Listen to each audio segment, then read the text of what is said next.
Today, we bring you a story of cultural diplomacy, national memory, and renewed ties. In Mexico City, the French president and the Mexican president stood side by side to announce a pact that reaches far beyond simple diplomacy. The ancient manuscripts at the center of the agreement are not mere documents. They carry the living memory of civilizations, people, and traditions that have shaped our world. From the moment the two leaders stepped into the press hall, the air was charged with symbolism. Emmanuel Macron arrived to address the French community in Mexico and shortly thereafter entered into discussions with his Mexican counterpart, Claudia Sheinbaum, atop the historic palace in the country's capital. The core of the announcement, the 2026 joint exhibition between France and Mexico, will hinge on an exchange of two precious codices. France will send the Aztec Codex, a manuscript held in Paris, to Mexico. Meanwhile, Mexico, for its part, will lend the Boturini Codex for display in France as part of the Cooperative Heritage Initiative. The framework for this was set by both countries' ministries of culture, which will establish a Franco-Mexican working group on heritage cooperation to oversee the project. In his remarks, President Macron expressed that we will carry out an exchange of the codices between our two countries, which demonstrates our commitment to sharing our common heritage and will help to depoliticize this debate, which has sometimes been fraught with tension. Meanwhile, President Sheinbaum declared, these codices are fundamental to the relationship between Europe and Mexico. They represent Mexico's living memory of our history, the written voice of our ancestors, and the deep roots of our identity. Beyond the ceremonial, what does this represent? For Mexico, the Azcatitlán Codex and the Boturini Codex are much more than historical curiosities. The Azcatitlán Codex is regarded by experts as fundamental to understanding the development of what was Mexico Tenochtitlan from its founding until the beginning of the 17th century. Through pictographic passages, it traces migration, ritual, conquest, and transformation. For France, it acknowledges a shift. Instead of only being the holder of these works, it becomes a partner in their display, interpretation, and shared ownership of meaning. This agreement does not immediately equate to full repatriation of treasures. Rather, it signals a new era of cooperation and mutual recognition. The timing is also deliberate. The exchange is set to coincide with the bicentennial of diplomatic relations between France and Mexico in 2026. Both nations are using the event as a launchpad. They will hold joint exhibitions in each country, cross visits by cultural institutions, and an open dialogue on heritage, identity, and shared history. In doing so, they hope to shift away from zero-sum notions of return and instead build a model of shared access and cultural bridging. But the story does not stop at manuscripts. The broader bilateral agenda is unfolding. France and Mexico, seeking to deepen their strategic alliance, have indicated that cultural cooperation is only one thread in a larger weave that includes economic, scientific, ecological, and diplomatic dimensions.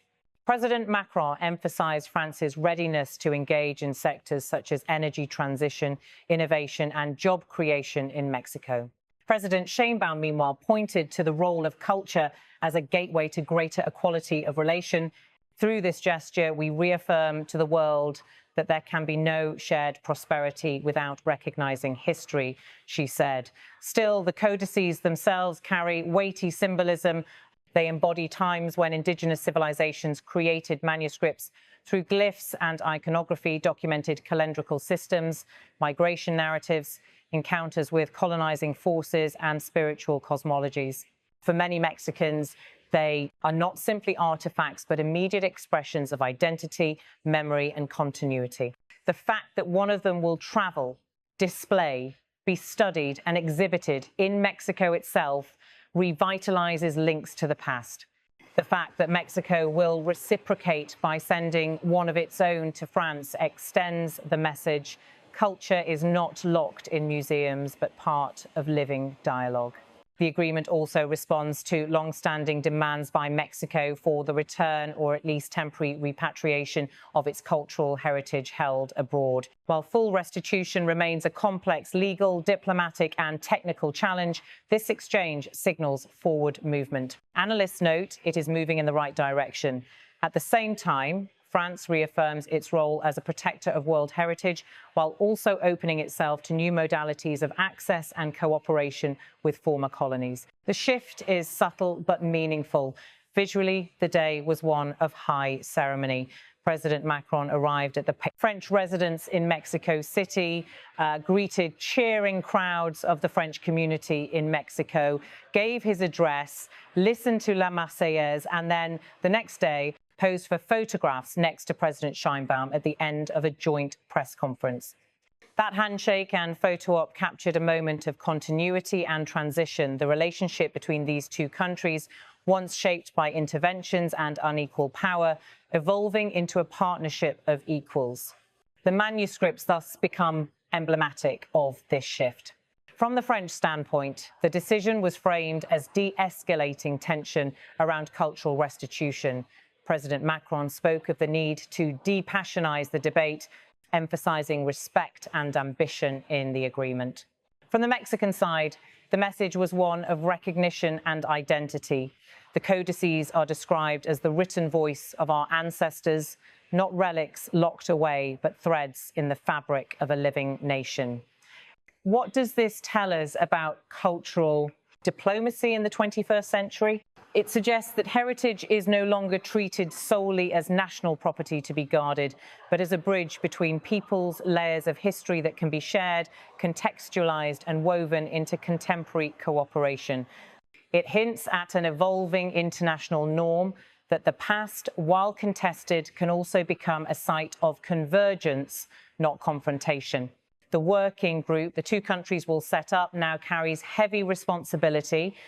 It will need to handle logistics, how to transport fragile manuscripts, conserve them, ensure them, display them, ensure scholarly access, engage Indigenous voices, build public programs and educational outreach. The exhibitions themselves will require curatorial sensitivity, linking European audiences in France with Indigenous Mexican contexts and Mexican audiences with European institutional frameworks. In both venues, the codices are likely to spark public discussion on colonial legacies, identity, repatriation, and shared cultural wealth. Importantly, the agreement does not resolve all questions. Full restitution of all manuscripts and cultural artifacts remains elusive. But the gesture opens space. The fact that Mexico now acknowledges France's role and France acknowledges Mexico's identity claims suggests a shift in tone. Rather than zero-sum battles over heritage, we may see more experiments in shared custodianship, temporary loans, joint exhibitions, and co-governance of cultural objects. For Mexican civil society, indigenous groups and academics, the Azcatitlán and Boturini codices are deeply meaningful. The Mexican president's framing around identity and legacy signals recognition of those voices. For French institutions, it means revisiting historical assumptions about ownership and stewardship. For the broader international community, the deal may serve as a model for other post-colonial heritage negotiations. As the two manuscripts move across borders, they will carry stories of migration, empire, resistance, ritual, and change. They will speak to audiences who may never have encountered them before, and in doing so may reshape how we think about cultural legacies and their movement across time and space. By 2026, when the exhibitions open, the world will watch whether this symbolic gesture delivers on its promises: greater mutual understanding, deeper cultural ties, new avenues for heritage cooperation, and fresh momentum in the bilateral relationship between France and Mexico. What began as an announcement in Mexico City may expand into a broader architecture of cultural diplomacy, where history is shared, contested, and reimagined. In the end, the manuscripts themselves remind us of something fundamental: that the past is not static, that memory travels, that identity is dynamic, and that nations can choose to engage with heritage not as a battleground, but as a space of collaboration. the handshake between Emmanuel Macron and Claudia Sheinbaum signals more than a photo op. It suggests the opening of a new chapter in a shared story. And so we leave you with the image of those codices, fragile, ancient, powerful, traveling from Paris to Mexico City and from Mexico to Paris, bridging continents, bridging eras, bridging memory. A gesture of diplomacy, yes, but above all, a gesture of recognition that our histories interconnect, our cultures intertwine, and our future can be shaped through that very connection.